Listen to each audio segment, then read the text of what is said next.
Printing এর ক্ষেত্রে আমরা প্রায় ব্ল্যাক ওভারপ্রিন্ট শব্দটি শুনতে পাই। এই ব্ল্যাক ওভারপ্রিন্ট কি এবং ইলাস্ট্রেটরে কিভাবে এই ব্ল্যাক ওভারপ্রিন্ট তৈরি করা যায় আমরা এবার তাই দেখব। ব্ল্যাক ওভারপ্রিন্ট মূলত এক ধরনের প্রিন্টিং টেকনোলজি যা কালো কালারকে অন্য কালারের উপর যথাযথভাবে প্রিন্ট করে দেয়।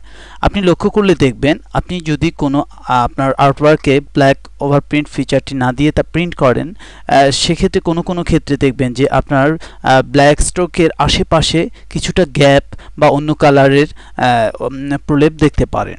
কিন্তু আপনি যদি এই ব্ল্যাক ওভারপ্রিন্টটি যথাযথভাবে প্রয়োগ করে দেন তাহলে আপনি এই সমস্যা থেকে মুক্তি পেতে পারেন।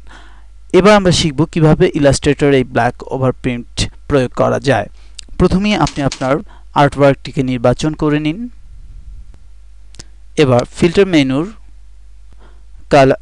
কালার ব্ল্যাক ওভারপ্রিন্ট অর্থাৎ ওভারপ্রিন্ট ব্ল্যাক সাবমেনুটি নির্বাচন করুন।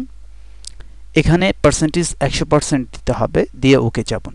এখানে লক্ষণীয় আপনি যদি স্পট ব্ল্যাক কালার ইউজ করেন সেক্ষেত্রে ইনক্লুড স্পট ব্ল্যাকটি নির্বাচন করবেন, অন্যথায় এটি অনির্বাচিত অবস্থায় ওকে বাটনে ক্লিক করুন।